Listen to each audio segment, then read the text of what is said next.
Most important player is how we're going to start with this. If you don't know, we go most important player. Player we talk about at the end of the season. Best lineup, best case, worst case, and over under for our previews. Sean, as the guest, who is your most important player on the 2023-24 Toronto Raptors? I mean, it's chalk, but it's Scottie Barnes. Yeah. Third year ascendant potential star, had a bit of a stagnation in year two. I think maybe Scottie Barnes' second season was a little bit overblown in terms of how bad it was or how, unimpressive it was. I think there were a lot of things that he kind of figured out that he's pretty good at. It was a weird team context. The team changed a whole bunch around him as the season went along as well. And, it wasn't great, but he comes into this season kind of as the guy. And, I think a lot of stuff is going to flow through him. New head coach Darko Rajakovic has talked a ton about wanting the ball more in Scottie's hands just because, frankly, he's a very dynamic player. He's a really good passer. He's, probably one of the best passers in the NBA already. And it makes sense to want to have the ball in that guy's hands. The challenges for Scottie Barnes this year are going to be more about the team around him once again in the team context, in that there's not a lot of shooting on this team. There's a lot of overlap of skills. It's kind of a weird roster. They traded for a center with a first round pick who doesn't really fit well with their best players, or at least not with Scottie and Pascal Siakam. And, there's going to be a lot of challenges to overcome just kind of getting through the slog of the half court with Scottie Barnes having the ball in his hands more often. But he's going to be a menace in transition. I think a defensive jump is coming for him as well. And if he can just kind of tap back into some of the stuff he did as a rookie really well, then you could be looking at someone who is like a fringe all-star type if everything goes beautifully smoothly. Do I think that's going to happen? Probably not. This is the NBA. Nothing goes as you want it to. But I think the upside there for Scottie Barnes remains. The flashes that Scottie Barnes has shown in his best moments have been pretty ridiculous. And the thing that has me feeling pretty good about him coming into this year is the end of last year. One of the things he really noted, and I think the Raptors noted too, was that his conditioning just wasn't there. If you went through a lot of the Raptors games last season, you'd see Scottie Barnes kind of float, meander. Then all of a sudden, the last 8 minutes of a game kicks in and Scottie Barnes becomes this like otherworldly game-changing force. He just could only do that for like a fourth quarter every other game, and it just wasn't enough for the Raptors to get by. And he talked about his conditioning not being where it needed to be. And he talked about how the main addition to his offseason regimen was just running a whole lot. And I think this team is going to run a ton. When they run, Scottie Barnes is going to be orchestrating a lot of that. And if he's got the conditioning to hold up over, 33 to 36 minutes a night, I think we could see Scottie Barnes tap into all that very substantial potential we saw when he went and won Rookie of the Year back a couple of years ago. I dug pretty deep to try to find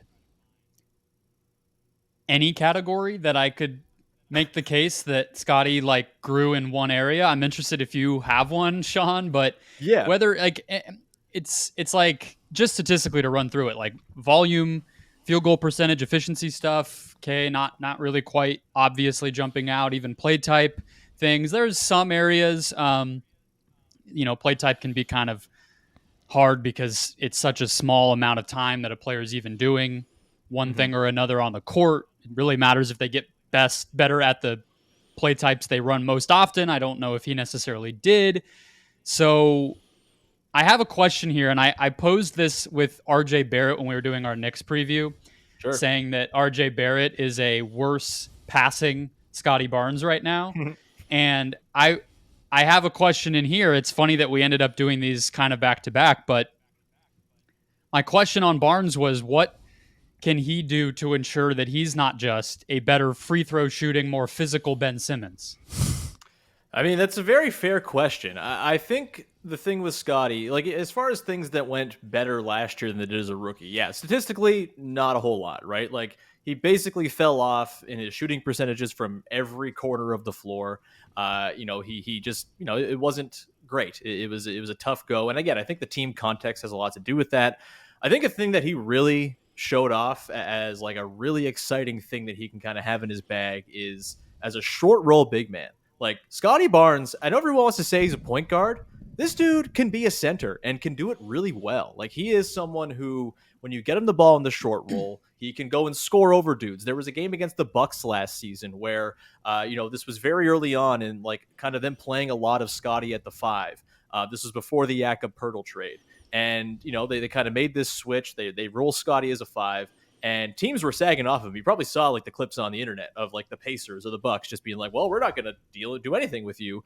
But when you give him space to chew up, he can be a really deadly scorer. He had a game against the Bucks, like I said, where like 5 or 6 straight possessions, he just chewed up space and scored over Brook Lopez with pretty real ease. Like, it was kind of remarkable to watch. It was one of these fourth quarters where Scottie becomes like an out of body experience type guy. And so him working for the middle of the floor and just kind of having optionality where he can make use of his physical sort of gifts where he can kind of bully to any spot that he wants to get to, or the passing vision that he has, which is the thing he has on display that's like the most obvious high-end skill. I think that's a thing that the Raptors are going to try to do more this year, and I think that's going to put Scottie in a position to really succeed. I think, they're going to run a ton of stuff with him at the elbows this season. This has been a big part of the Raptors' sort of preseason conversation. There's a lot of elbow stuff with Jakob Poeltl and Scottie Barnes as the creators. Scottie can do it all in that spot, right? Assuming he can kind of get back to hitting mid-range jumpers, which he did as a rookie, didn't do so much last year, but he can get downhill and score over people. He can make plays out of those situations. Like, you look at the numbers playing off of guys like Gary Trent Jr., a really good shooter. Like, the two-man combo of Scottie Barnes and Gary Trent Jr. totally devastating on offense. And I think, again, it's nothing on the stat sheet that would make you see. I mean, his assists went up by like 1 a game or whatever last year. Nothing on the stats necessarily says he took a step forward, but I think his sort of understanding of the game and the understanding of the ways in which he can kind of pick apart defenses with his passing really took a step. I also think he took a step on defense last year. He's not a good on-ball defender by any means. Like, he'll get blown by guys. He kind of forgets he has a 7'5" wingspan or whatever, and will just kind of crowd guys too closely. But as like a help defender, as a rover, as someone who's kind of just there to kind of be long, help at the rim when it's sort of the last-ditch effort, he got pretty good at that last year. And I think we could see a little bit more of that kind of tapped into this year. And I think something that the team is sort of dealing with right now could lead to more of Scottie in those positions where he can kind of do the things he does best. Christian Koloko, their second-round pick from last year, was figured to be the backup center coming into this season, I think. We had really good on-off metrics last season, really good defensive numbers. But he's been out with respiratory issues since Summer League. We have no idea when he's going to be back. I think that kind of opens up like 10 to 15 minutes a game of just pure Scottie at the 5. And I have a lineup that we'll get to in a sec that I'm very excited about that features Scottie at the 5 that I think could really be like a core sort of fallback on lineup that the Raptors could really, cook with. And I think, again, there's going to be a lot for Scottie. There's a lot on his plate this season. It is a massive season for him. And the Raptors have basically put all their eggs in his basket. This is a weird team and a bit of a crossroads. All of their very big questions and problems get a lot easier if Scottie Barnes just becomes the dude this year. They're asking a lot of him, but I do think that, with, frankly, not Nick Nurse coaching this team and a bit of a fresh set of eyes on how to use Scottie and get him the ball in interesting ways, I do think we are in line for Scottie to take something of a leap this season. It's Scottie Barnes. If you don't think Scottie Barnes is the most important player for the Raptors team, I think you're nuts. I think you know what you're talking about. Like, it has to be him. This is a player who is probably their best in-house option to fill the big creation-sized hole in the roster.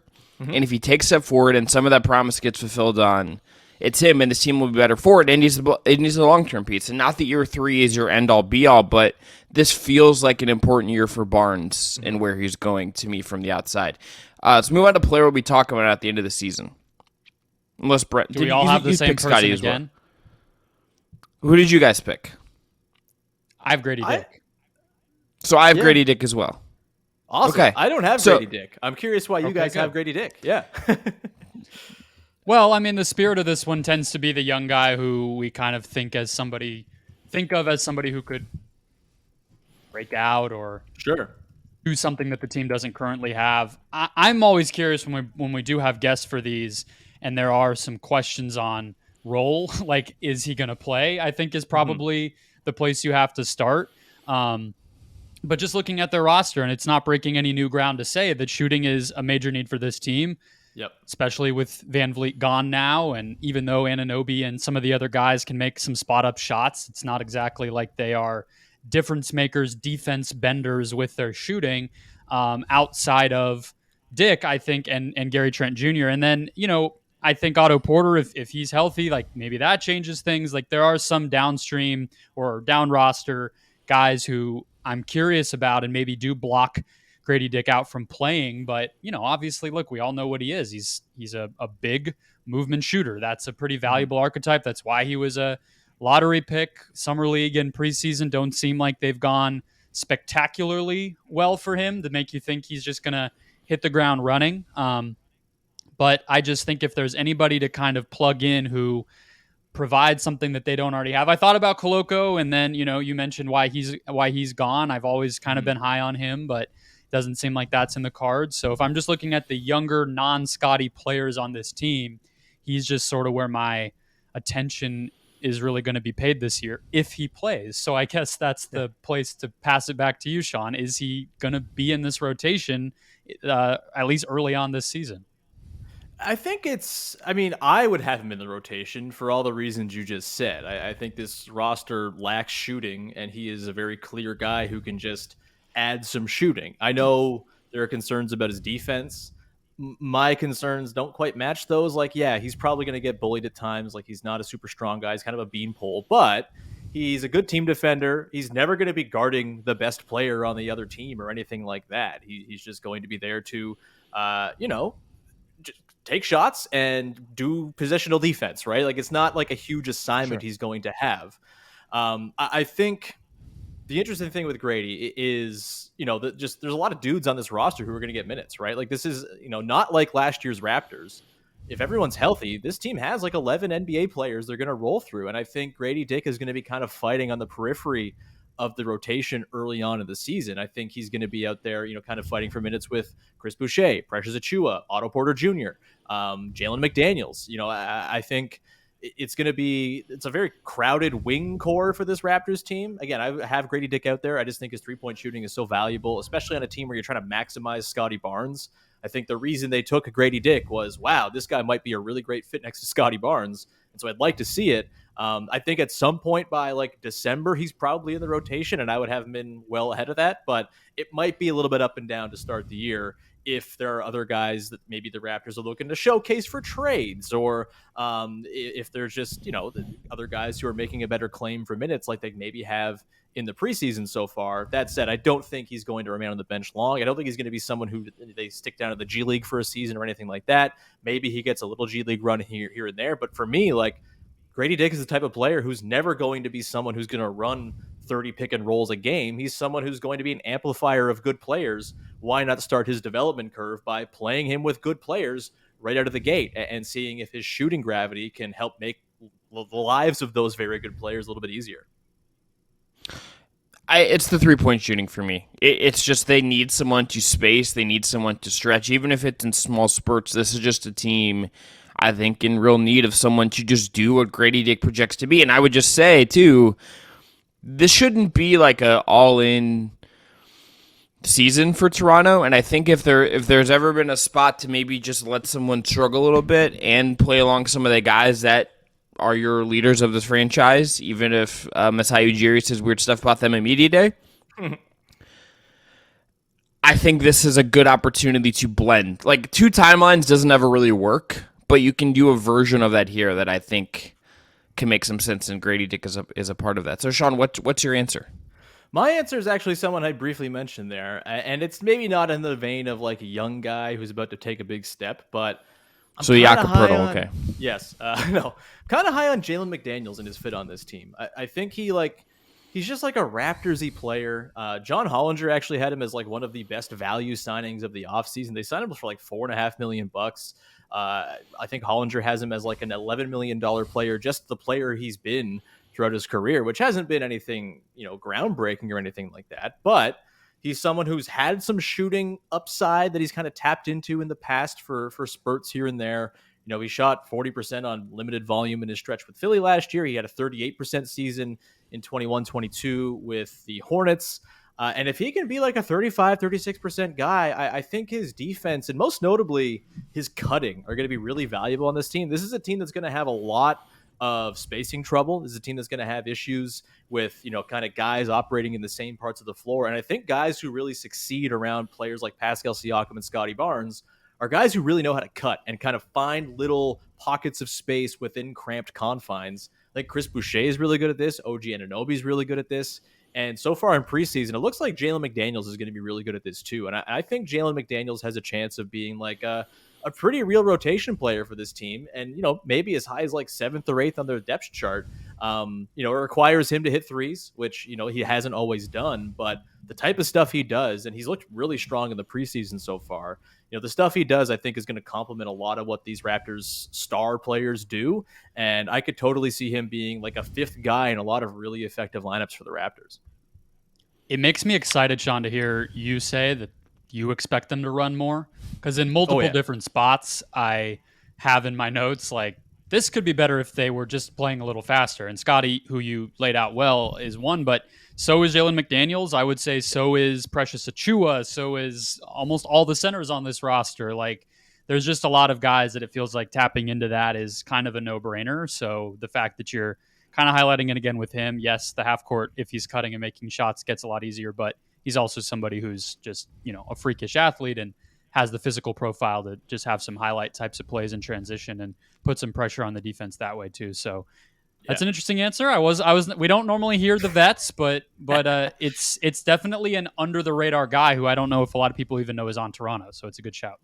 Yeah. And look, to the running point, like, I think this team stands a chance of running even more than they have the last couple seasons, where they've kind of had to run just to save their half-court offense because the offense has been so grim.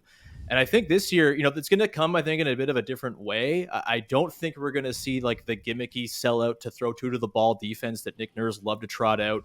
I don't think we're going to see that. It's going to be a more conservative scheme. Last year's team, had a ton of steals, led the league in steals, historic numbers of steals. They also were 29th in terms of corner threes allowed as a percentage of shots and 23rd in shots allowed at the rim. They had to concede way too much to sort of manufacture these sort of gimmicky steals. Whereas I think this year, it's just going to be kind of a directive to run when you get a rebound. And this team's going to be a damn good rebounding team, I think, on both ends. They're huge. Jakob Poeltl's like a one-man rebounding crew. And I think you're going to see Scottie, Pascal, McDaniels, OG, even Precious sometimes. They're going to get those rebounds, and it's going to be go, run. Like, don't wait around and try to set up some ISO crap like they did last year in the half court. And I totally could see this team being the league leader in number of possessions or percentage of possessions that are in transition. Last year they were 5th, I think 18.6%. I think top was 20th, and the Grizzlies, notably, who Darko Rajakovic was the right-hand man for, were number 3. I think it's going to be a very clear directive to run, and in a way that doesn't compromise everything you're trying to do on the defensive end the way it did last year when Nick Nurse's defense was just entirely too aggressive and led to them really not having any juice or the legs to keep things up over the course of 48 minutes over 82 games. We can jump to best lineup real quick, Chris. I just want to give the numbers so that I don't sound dumb, because I said they should run. I am aware of the stats Sean said. I also want to just throw out they were 23rd in terms of offensive seconds per possession. So it was very much full fast break or slow it down. And so that's the dynamic that I'm describing. If you can find a better middle ground there, I think it'll go a long way. But best 100%. Last year, I did not mean to denigrate your knowledge of the Toronto Raptors 2022-23 transition stats, sir. You made me feel like I needed to clarify because you had some information, so it's all good. All right, last year's best lineup for this team: Van Vliet, Anunoby, Barnes, Siakam, Poeltl. Statistically, in terms of the high volume lineups, that was the one that performed best. Mm-hmm. Should not come as much of a surprise. We all know all 5 of those names, and I didn't venture too far away from that, but it sounds like, Sean, you might have. So maybe I have a lineup I want to be their best lineup, but I do think their best lineup is probably going to be some combination of OG, Pascal, Scottie, Yak, and someone else. And I think that someone else should be Gary Trent Jr. I don't think that's going to happen to start the season. I think they're going to start with Dennis Schroeder in there. And look, that lineup has its pluses, right? That lineup is going to be an absolute menace defensively. Dennis Schroeder is a much better on-ball defender than Fred VanVleet was at the stage he was at last year. There's no doubt about that. That team is going to force a ton of misses. They're going to run a million times off of those misses all season long. It's going to be great. I think the half-court offense for that lineup could be really bad because Dennis Schroeder, for all the good he brings, and look, I'm not going to get into the FIBA stuff. He was great. He's also been great for Germany for the last 10 years, like as a rule, and he's still been Dennis Schroeder in the NBA. So I'm tempering my expectations a little coming into this year, as I think most Raptors fans should. But the thing with that lineup is, for all the good Schroeder does on the defensive end, just kind of with a little extra gear of speed, he can kind of take dudes off the bounce in a way Fred maybe couldn't. The pull-up shooting and the lack of it is going to be like a real impediment to this lineup making any sort of hay, right? Like Schroeder's been like a sub 30% pull-up guy basically his entire career on very little volume. Fred VanVleet, for all that there was wrong with Fred VanVleet by the end of last year, had like 4.5 pull-up attempts a game at like 34%. That's huge, and it changes the way the defense had to guard that Fred Yak pick and roll. I think these Schroeder Yak pick and roll is going to be a lot easier to guard this year, and so they're going to have to get more creative with Pascal running stuff or Scottie running stuff, and maybe Schroeder being more of a catch and shoot guy, which I just don't think is the best use of Dennis Schroeder. I'd rather see him run with the bench, get them up and down, organize, and all that stuff. Gary Trent Jr. for me, if he's alongside Barnes, Siakam, Anunoby, and Poeltl, that lineup had really bad results last season, like, first percentile level offense results, not very good at all. But I do think with a little bit more of a directive, okay, things are running through Scottie. We're going to run stuff at the elbows. You've got the shooting of OG and Gary to kind of play off of Siakam and Yak and Barnes. I think Siakam's actually in line for a jump back in his three-point shooting this year as well. He's not going to be playing 38 minutes a game like he has the last 4 seasons under Nick Nurse. He's actually going to get a reprieve. I think his responsibilities on offense are going to be lessened, and I think he's got a chance of kind of tapping back into the three-point shooting he flashed between 2018 and 2020, where he was like a perfectly fine 36%-ish guy and actually had a lot of pull-up juice to him as well. And so I think you can roll Barnes as your nominal point guard. You have Yak in there. Yeah, the Yak Scottie pick and roll is probably pretty easy to just switch and dare Scottie to go blow by your bigs, which he hasn't shown a great capacity for, but I do think there's something there. And then you get Pascal, obviously, is going to run a lot of stuff. And just the extra shooting and space that OG and Gary will provide as trigger men, I think that lineup could be pretty damn good on offense, compared to what it was last year. And I think defensively, again, you throw all that length onto the floor. You have Yak and Poeltl there to clean things up at the back line. That's going to be a very good defensive lineup as well. So that's probably their best lineup. My sneaky lineup I badly want to see. I talked about Scottie at the 5. Pascal with OG, Scottie at the 5, and then filling in the wings, you got Otto Porter Jr. and Jalen McDaniels. Good luck scoring. You're just Sean. You're disgusting. You need help. I'm a little sick. I'm a little piggy. I'm nasty. But give me that lineup. It's got a little bit of shooting juice. It's got insane switchability across the board. You get the Pascal Scottie pick and roll, which I kind of think might be their best pick and roll combination when you combine Pascal's pull-up mid-range game that he's added the last couple of years and Scottie having that sort of surveying from the middle of the floor, scoring over dudes. It was in a game against an Australian team, but they ran it a couple times in their last preseason game, and it just generated obvious, very easy looks and dunks and all this stuff. And so I think that's going to be their sort of best core pick and roll play to go to. And then you dot that with shooting in the form of Otto Porter and Jalen McDaniels and OG. I think that lineup could be really good. It's I can't stop thinking about that lineup. I want to see it very badly. Will we see it? I have no idea. But for me, that's my dream of that becomes the best lineup. And we're sitting there laughing as the Raptors' own second quarters and the beginning of fourth quarters with that sort of staggered look. This is pretty straightforward for me. I just put the 5 players together who will play functional NBA basketball, and I kind of know what I'm getting. And it's Schroeder, OG, Siakam, Barnes, and Poeltl. Yeah. The thing that I also just like about this, and Sean, you've hit on this with the rebounding, is that this team is just going to be really big. Yep, massive. OG through Poeltl 2 through 5. Whatever order you want to can organize the wings and what positions they're going to play and the forwards. That's just 3 big fucking dudes who are going to be really annoying for other teams to play, and you can throw a lot of different looks. You can build different schemes around it. That is just a way to be really hard to play. Even if some of the other stuff doesn't click or you have to kind of patch together some things at times, that size can be a real advantage when you're playing certain kinds of teams. I mean, you play, let's say they play Phoenix, They have Great bodies catch, Chris. to You were throw. about to make it a Cavs thing. I felt that happen. It was an admirable Yeah. redirection, but Yeah. then you made it about my team. So we're Or baby okay, let's steps. say you're playing the Knicks, right? Like it's like okay, Yeah. we can like put someone, we can put OG on Brunson maybe, or someone on Brunson, and then like they have all these big wings. Okay, that doesn't really phase us. Like RJ Barrett, sure. You want to drive into Pascal Siakam's chest? Good luck with that, buddy. Well, okay, but so I went with the lineup that Sean said first with Trent in the Schroeder spot. And just to play devil's advocate, which is not exactly, again, breaking any new ground here, this is a very similar team, but that's exactly the point. They've had those advantages for years, so I'm curious how they evolve beyond that. And I don't know if the Pirtle thing was what I would have done, but with this roster, I mean, they have to lean into what they have, and It made that a lot size more is, sense when Fred VanVleet was on the team, for sure. Like, Yeah, it makes a lot less sense if Dennis Schroeder is your lead point guard, no doubt about it. So, want to go to worst case, Chris? Yeah, best case for me, push for a top 6 seed, and Barnes takes a really, really big step forward, and it's like, all right, this is a dude. This is living up to the potential that got him to win Rookie of the Year in a very good rookie class, right? Like, that's the kind of guy you need him to be.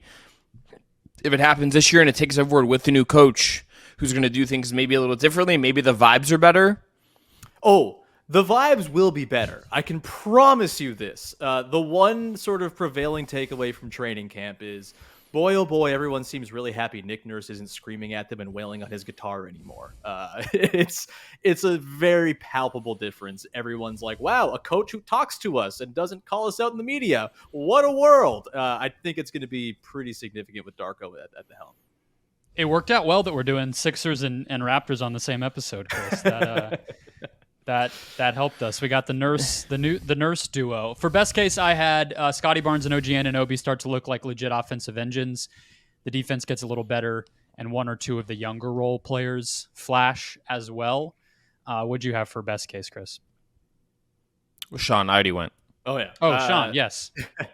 Yeah, for me, I think push for the 6th seed in a pretty weak Eastern Conference is probably it. Like, I don't think they're going to finish higher than that, but if they can push for 6, I think that's on the table if everything kind of breaks right. Obviously, Scottie levels up.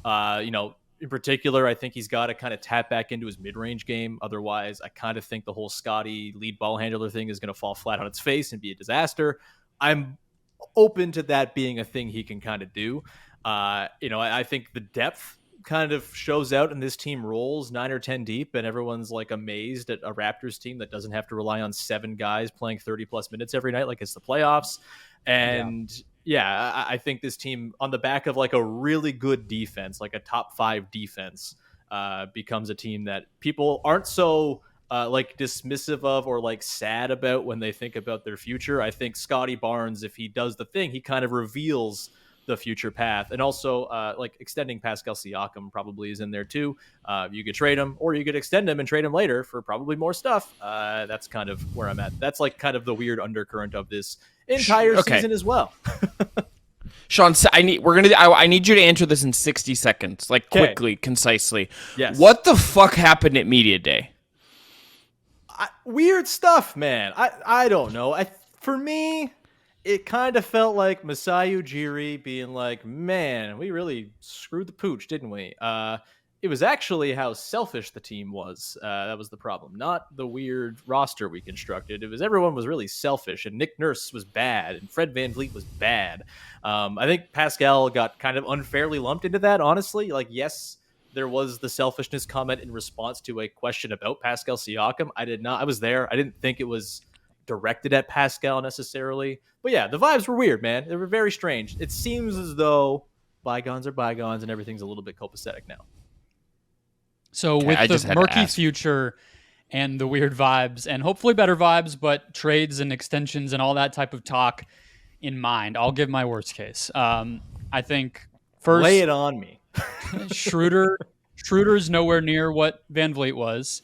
Mm-hmm. We start to wonder what the real ceiling is for Scottie Barnes, and the team finally sells. I think that's the worst case, and that doesn't sound terrible, but it's like our franchise cornerstone might not be as good as we thought, and we're kind of tearing it down again. That's pretty ugly. That can get especially for a team that lives in the middle, it that would feel pretty extreme, I think, for this particular franchise. What do you got, Chris? I think it's that Scottie.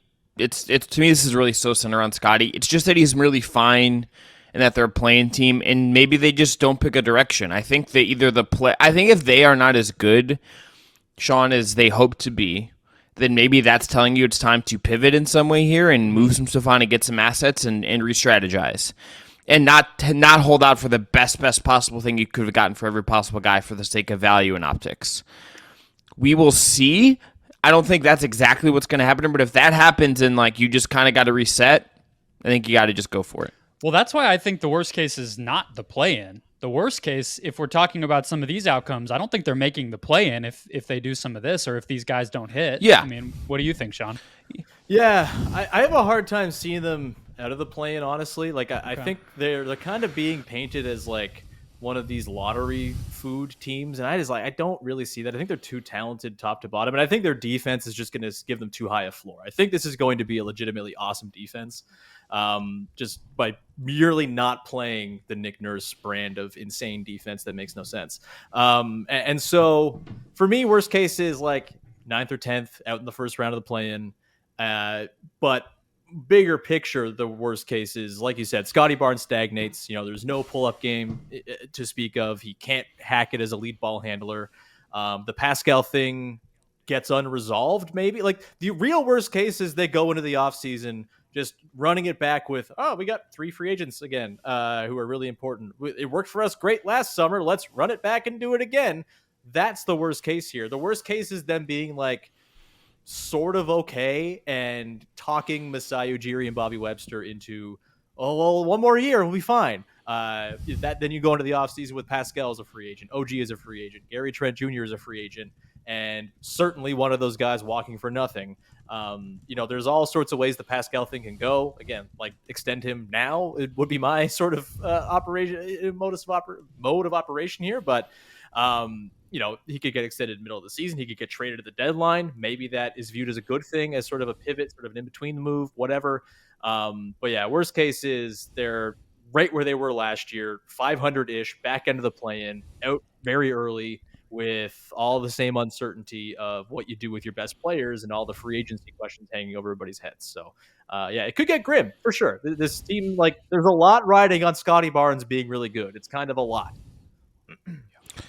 I think that moves us to over-under, which I think reflects maybe some of the attitude you're saying out there, Sean. It's at 36.5. Yeah.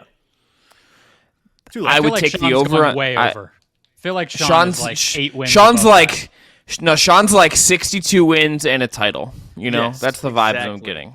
Okay. I'm not going like way over. I think they probably win like 43 or 42 games, something like that. I just think 36.5 is too low. And again, I think their defense. It's rude. I don't know how this team is going to have anything worse than a top 10 defense, honestly. When you look at the talent, like 1 through 11 on the roster, there are maybe 2 minus defenders and a whole lot of really good defenders, like Jakob Poeltl, very good rim protector. OG, all defense last year. Pascal Siakam, really good sort of help low man. Scottie Barnes has the talent to be really good, has not been really good, but has the talent to do it. Dennis Schroeder, better defender than Fred VanVleet. Otto Porter, really good defender. Jalen McDaniels, really good defender. Precious Achiuwa, maybe the best individual defender on this team outside of OG Anunoby. He just doesn't play very much, but that's what he does on a permanent basis. This team's going to rock on defense, and I think that's going to give them a floor that's just way too high for them to hit their under. And they're going to run so much that their probably like 28th ranked half-court offense is going to get ballooned up, much like it did last year, where they were like the 29th ranked half-court offense, but they ran enough that they ended up finishing like 12th, which is crazy. I don't know how it happened, but that's what happened. And I think that's kind of a similar formula here, but I do think they're going to be like a more balanced team overall than they were last year as well. So I'll say 43 wins. So it probably is disrespectful, but I still had the under, so I'm going to stick with it. I just think it does come down to the offense. It was 12th last year. I do think the defense will get better. The other thing about this team, statistically on that side, is that teams just rain shots in against them, and they still ended up statistically with a pretty decent defense. And I agree, Sean, it probably will get even better this year. So number 6 after the Jakob Poeltl trade, it's worth noting. Yeah, so you expect personnel wise and scheme wise, some improvement. Plus, if things regress back down in terms of opponent shooting, that helps them too. But I just have a hard time imagining how this offense can score enough with Van Vliet gone. So some teams have to be bad. Some teams have to underperform. I couldn't convince myself that the Raptors would be one of the ones to surprise us. So I'll hit the under 36.5. Yeah, I just again went over. I just think that I don't know if it's like 43, but I just don't see this team as like 6 wins under 500 necessarily. That's kind of where I end up in thinking about this. All right, that's going to do it for our Raptors review with the great Sean Woodley. Sean, just give the plugs. Where can people find your work? Locked On Raptors, man. Retired from the Blue Jays game. That's fine. Locked On Raptors every day wherever you get your podcasts. It's 5 days a week. You guys know the deal. It's great times. Exciting. Let me just say this. The Raptors, they're going to be interesting. Like, there's a lot of weird stuff going on. They might not be great. They might be bad. But they're going to be bizarre, and I think like a more interesting like league pass watch than a lot of people want to give them credit for, purely because most of their offense is going to come down to 2 6'9" dudes throwing cool passes in transition, which is fun for everybody.